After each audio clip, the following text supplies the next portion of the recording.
ArenaNet has shown us a leak to know where the new expansion is at. The content creators have been sent this picture that shows some part of the actual world that tells us where Castora is.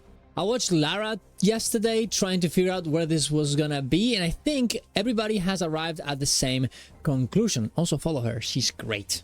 And that is, just like that shaman says here, that is flipped over. The bottom part is Kantha, top part is Istan, and these are the battle isles. So what does this mean? If this is the case, and it seems to be as it fits perfectly, where is Castora and what can we expect? Let's talk about it. Subscribe to the channel for more content like this. Go to my Ko-Fi if you want to support my content. Go to my Twitch to watch me live every morning, and let's get into it. Let's first talk about the things that we know about Castora. According to the expansion announcement, we're sent in a voyage in the search of Castora, an island too remote that it's been long thought to be inaccessible. So it's important to know that it's remote and inaccessible, or even non-existent. We also know that it will have two maps at the start. This could be an entire island like we can see right here, or it could be something like two islands, one after the other. If you look at this, the possibilities are pretty clear. Obviously, we have Istan right here, we have the Battle Isles, which are not Castora, as there's completely something different, and we have Kantha on the bottom. We have a little bit of the edge of this island right here, which could be Castora indeed, and the bottom right, we also have multiple islands that could be indeed the start of the expansion. There's a little bit here on this side that you could argue is something, but it's so close to Kantha that it feels a little bit weird that it will be. Doesn't seem inaccessible, it doesn't seem remote, and honestly these other two places also don't seem like that either. Not to get to this legendary status that this special island is that nobody can get to and you have to go find it. It is also important to note that it was leaked in the live stream from skimmers that this expansion is in the southwest. So this kind of changes things a little bit. Why are they showing us this part with obviously this would not be southwest? Path of Fire is the southeast right here. HUT is on the west right here. Secretly Obscure is top left, so northwest, yeah. And Yanther doesn't even have it. Like, so what gives? What is this? Why would they show this part? Well, I have a theory. I think they started with this part right here, and they're gonna show us 4 more to complete the map. One on the top right, one on the top left, and then at the end the bottom left, showing us the last piece of the puzzle that will give us the placement of Castora. Let's be real, the right side is not very hard to access. You have it on these beautiful maps right here, and it's close to a lot of civilization. It doesn't really make a lot of sense. It will make way more sense if it's close to Heart of Thorns in these islands right here, if it's on this side that we don't know anything about, even on this bottom side, or if it just appears because we just didn't know about it. And here's when things get a little bit interesting. Back in 2014, November 4th, on the update Echoes of the Past, this map got acquired, developed, put into the game. They were put into the game that shows the entirety of Tyria. This was later translated and remade in some ways to look like this with all the names of everything. You have Krita on the left side, Elona, Tyria, Kantha, and you can see all the other islands and what they are supposed to be with Guild Wars 1 knowledge that I personally don't have. And this can indeed help us to know where Castora would be. The right side here is already known of. We have Daya and Kim on the northeast, and then we have, I guess it's just parts of Kantha on the southeast. This part right here is obviously the Battle Isles. You can see it right there as well.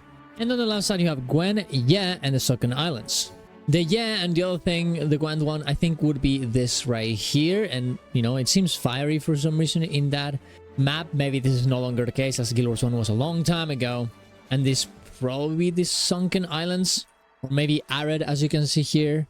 It would make sense considering there's a little bit of a weird whitish deserty kind of place right here. Yeah, it would make sense that this is like the arid part that they show here. And this big island right here on the top left, Dawn, would make sense to be the one right here. So everything is kind of documented. None of these things could actually be Castora, but there's another option. The post does say that it's remote and inaccessible. This means that it's very far away. What if it's not even in the map? What if we have to go towards these places, and maybe these are the new maps that we're gonna get after the launch of the expansion, and we have to go further to the left to explore all of this and get to the actual islands. That's why it's so remote and inaccessible, because we barely have knowledge of these places right here. This would explain the trade routes as well, as they do go to the wetlands right here on the left, but they don't explore anything other than this. They don't go further to the left, they don't go anywhere here. It could be that some sort of land piece is here and we just do not know, as we never ship through those places. The other possibility would be these two islands, which I guess they're kind of remote. I don't think it's like a horrible idea. It is two maps, just like what we said the expansion is gonna get at the start. And this map that presumably the inhabitants of Tyria have don't show those two islands. You can see here, Maguma is right here, Ring of Fire, Ring of War, Ruins of War, but there's no island right here on the left. Why not? Shouldn't it be? Shouldn't it be there? These two islands, they are pretty hard to get to. They have to go through many places. It would make sense that not a lot of people know about it, not even in Dermont Priory, because of how hard it is to get there. You're right there west of Dragon's Stand, the map where you literally, spoilers by the way, kill Mordremoth. It could also be the Sunken Isles as well. These islands right here that we're gonna explore. Maybe they were inaccessible before because, well, they're sunken, and maybe after Guild Wars 1 and all these years they become accessible again, full of water but full of power, just like Castora, and they got renamed in some way, or just one of the islands is called Castora and the other ones are not. I don't know, maybe it's kind of a reach, but I could see it maybe happening. It could also be this little islands that you can see here.